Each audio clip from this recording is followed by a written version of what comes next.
War in the South Atlantic. 41 days of fighting that proved the Harrier. War in which one nuclear-powered submarine held an entire navy at bay. A limited war fought under unique conditions by two sides unprepared for it. A war fought by Argentinian pilots untrained for attacking ships. A land war fought largely at night. A war of indelible night images. A war finally won by the British ability to force march over difficult terrain and by their superior infantry tactics. Argentina had long claimed the Falkland Islands and believed Britain too far away to prevent an invasion. Also at stake was possession of important areas in mineral-rich Antarctica, and Britain developed the longest supply lines of any war to retake the islands. April the 2nd, 1982, an Argentinian flag flies over the Falkland Islands. Argentinian Marines in their Amtrak amphibious vehicles begin the confrontation that brought the first war between so-called Western nations for 40 years.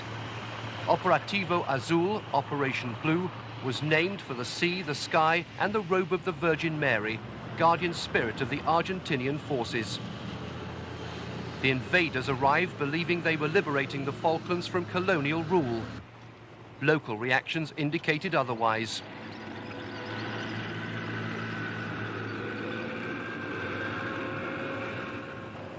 Originally, they planned to withdraw straight away, hoping simply to generate sympathy for their long-standing claim on the islands. But domestic need for a triumph of arms decided them to stay. Replacements arrived in a seemingly endless succession of Hercules and Air Force Boeing 707s. Ex-brigade from Buenos Aires province, well-equipped but comprising thousands of chicos, the boy conscripts who served a year's compulsory national service. With them, the first Argentinian command muddle. 3 brigadier generals now vied for control. They also brought in squadrons of the deadly Pucará ground attack planes that had proved so successful in counter-insurgency roles. Tanks never featured in the eventual defense of Port Stanley.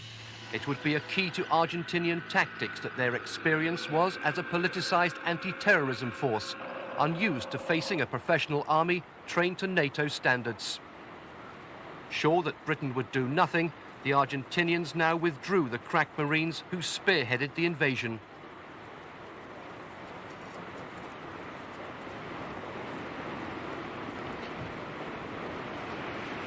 The desolate Falklands dependency of South Georgia. This is where forces came together to make conflict inevitable. Britain's Antarctic support ship Endurance was due for withdrawal, leaving the island unprotected. Here at the deserted town of Leith, an Argentinian scrap metal dealer had won a contract to dismantle 4 disused whaling stations. Trouble began when the men were joined by a squad of Argentinian Marines. Argentina, which had wanted to delay invasion until the southern winter, felt forced to bring it forward when Britain demanded withdrawal. Within a few days, Argentinian reinforcements arrived and raised their flag.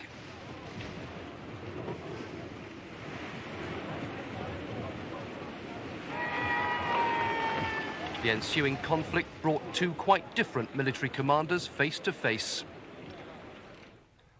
General Galtieri had been president for 3 months, but faced mounting domestic protest over 100% inflation and falling wages.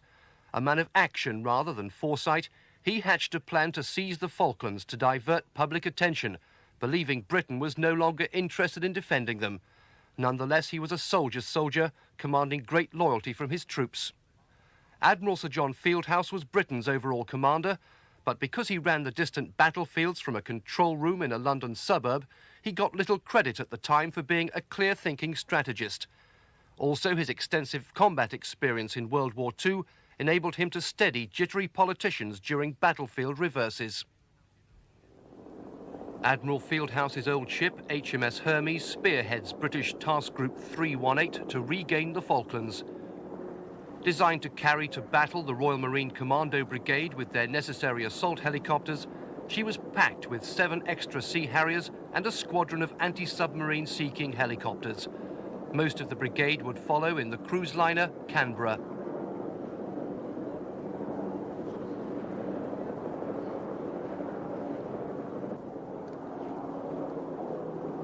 Sombre crowds bade farewell as behind followed the more modern cruiser carrier HMS Invincible.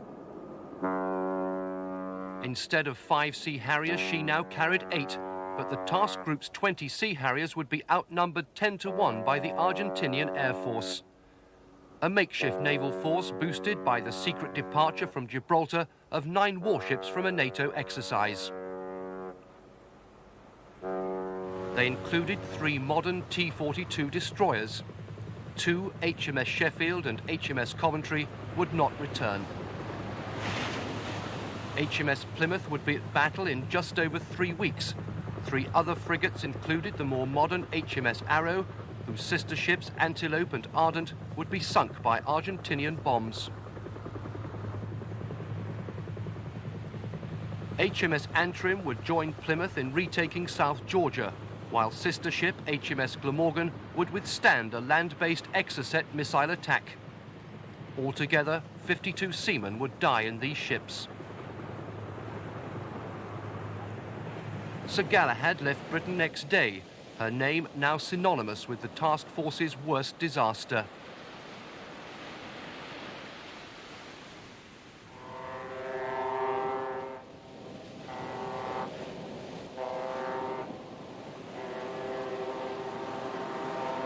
The amphibious landing ship HMS Fearless would spearhead the assault on the beaches of San Carlos.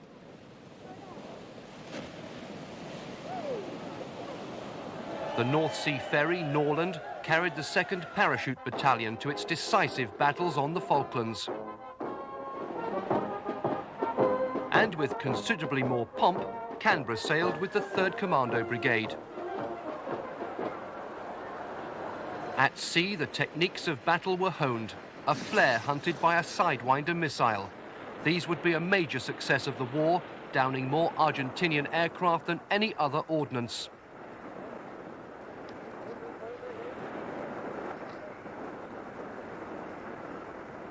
The Harriers practiced the ground support that would turn future land battles.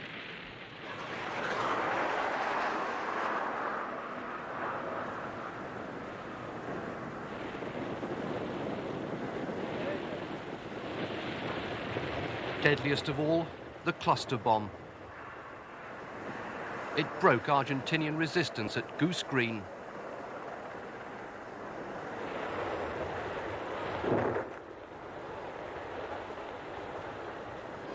Just 1 company of Marines sailed with Hermes, their practice runs serving propaganda purposes as much as sharpening skills.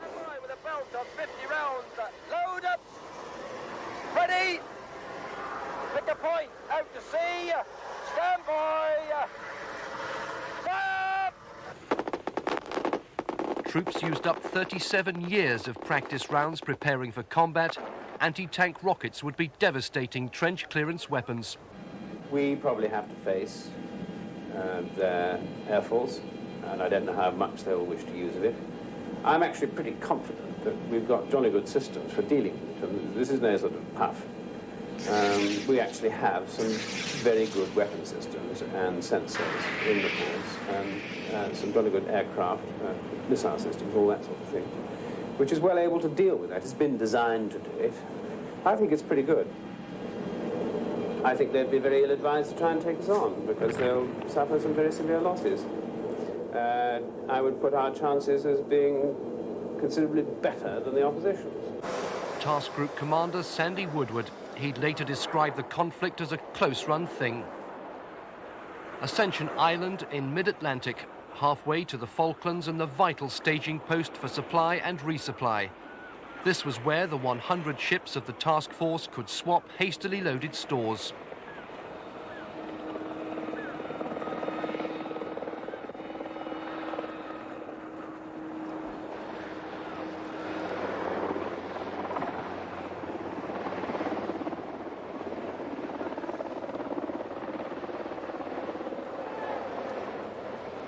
More poured into the huge airbase leased from Britain by the Americans, a staging post now becoming the world's busiest airport. War's longest ever supply line would run efficiently throughout the conflict. Regrouping and diplomatic attempts to prevent war kept some ships there for many days, but meanwhile the Spearhead Group headed south.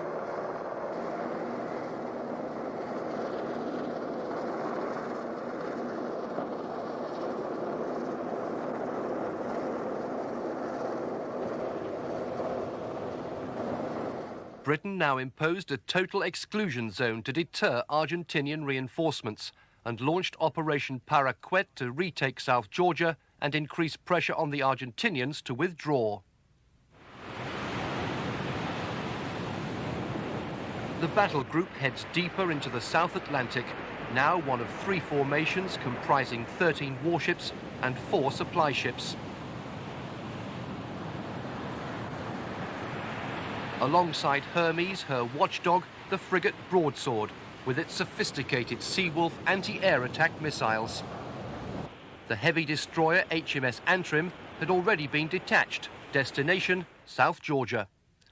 There, a barrage from HMS Plymouth, aimed into surrounding hills, ensured Argentinian surrender without a fight. But not before the SAS had suffered a near disaster, crashing 2 helicopters in a dangerous landing behind Argentinian positions. The Argentinian submarine Santa Fe had landed 40 Marines as reinforcements before being disabled by British helicopters and beached at Grytviken. When Royal Marines landed, the Argentinians surrendered without a shot being fired.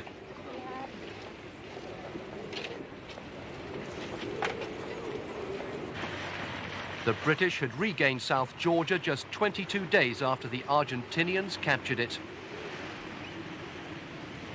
The first action of a war 7,000 miles from home had ended with 190 Argentinians taken prisoner, including the 38 scrap metal workers who started it all.